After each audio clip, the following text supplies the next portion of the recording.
अभी हाल ही में दो टीचर्स कॉन्स्टिट्यूंसीज में इलेक्शंस होने वाले हैं। एक जो है नलगोंडा, वरंगल, खम्मम, ये पुराना 3 जिला मिलकर एक कॉन्स्टिट्यूंसी, टीचर्स कॉन्स्टिट्यूंसी है।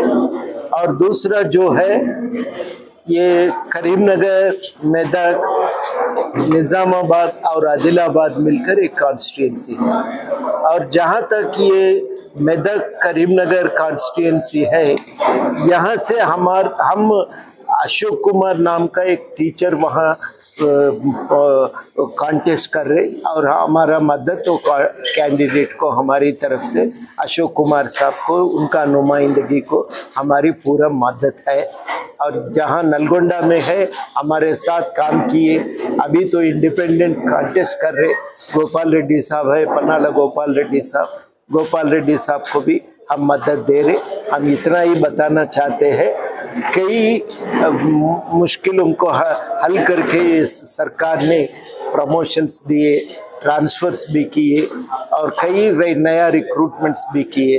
ये हालात को समझते हुए जो सरकार के साथ मिलकर मदद आपके लिए काम करने वाले जो टीचर्स है, ऐसा जो टीचर्स सिंसियर है, पैसा नहीं है उनके पास लेकिन वो बहुत ही सिंसियर काम करने वाले लोग हैं, ऐसे लोगों को आप मदद दिए तो अशोक कुमार साहब को वहाँ करीमनगर से और पन्नाला गोपाल रेड्डी साहब को यहाँ मदद दिए तो काफ़ी अच्छा रहेंगे।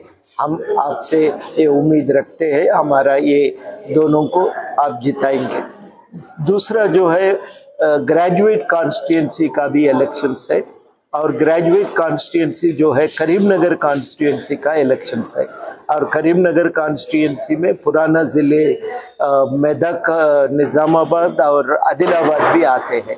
ये 4 ज़िलों के ग्रेजुएट्स इस चुनाव में वोट डालेंगे और इन ग्रेजुएट्स से हमारा विनती है, आप वहाँ से कांग्रेस के उम्मीदवार नरेंद्र रेड्डी साहब हैं, नरेंद्र रेड्डी साहब को आप आपका वोट दे दीजिए, मदद दे दीजिए।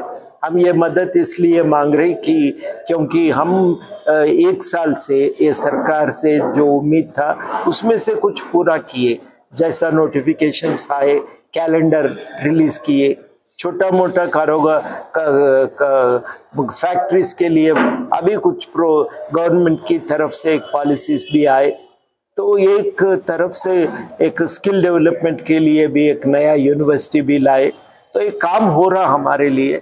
और उसी तरीके से बहुत सारे जो वेलफेयर प्रोग्राम्स का गवर्नमेंट ने ऐलान किए थे उसको अमल में ले आने के लिए सरकार की तरफ से कोशिश हो रहा है और इसको आगे बढ़ाना ज़रूरी है।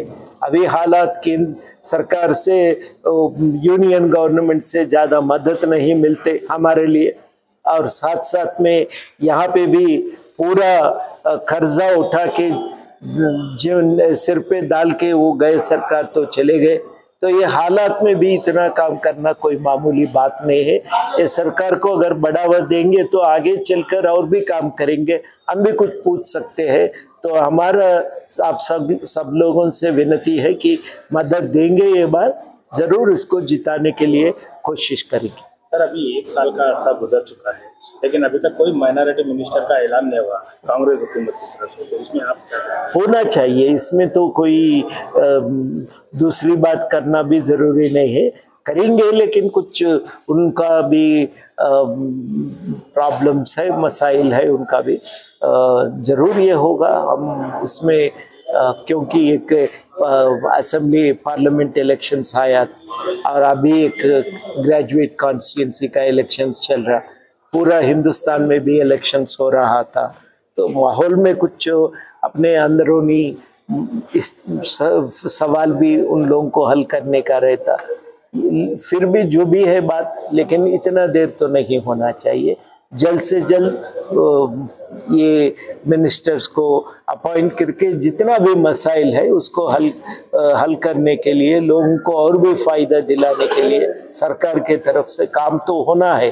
हम तो ज़रूर मांगेंगे, आवाम की तरफ से पूछेंगे, हमारी तरफ से हर किस्म की दबाव भी डालेंगे, लेकिन जो माहौल है, ये माहौल में अगर थोड़ा बढ़ावा देंगे तो सरकार से पूछने का हक भी हमें मिल सकता है।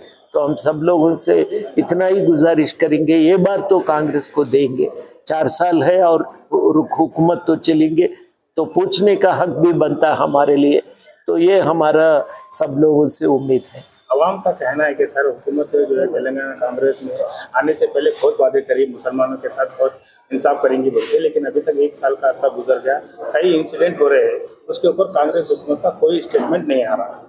जैसा रिसेंटली अभी एक वाकया हुआ संगारेड्डी का। हाँ, हम इन सारे वाक़ाइदों के बारे में सर जरूर हम काउंसिल में बात करेंगे, सरकार से भी बात करेंगे, इंसाफ दिलाएंगे। लेकिन ये सब मांगना है तो हम भी कुछ मदद देना भी पड़ता है, तो इसीलिए हम ये ग्रेजुएट कॉन्स्टिट्यूंसी में मदद देते हैं कांग्रेस को, उम्मीदवार को। फिर पूछने का जो है ज़रूर हम पूछेंगे सब लोगों से। मैं बहुत सारे जमातों से मैं भी मिल चुका हूँ जो माइनॉरिटीज़ वेलफेयर के लिए काम करते, ऐसे बहुत सारे जमातों से मिलकर हम इस मसाइल को लेकर के हम बातचीत भी हुआ, गुफ्तगू हुआ हमारा, तो हमें कुछ अंदाज़ा है क्या इश्यूज़ है, उसके बारे में कुछ हमें भी इल्म है। तो ज़रूर हमारे तरफ से कोशिश रहेंगे, हम तो ज़रूर सरकार के ऊपर दबाव डालेंगे। हम इंसाफ दिलाने के लिए हमारी तरफ से पूरा कोशिश रहेगी।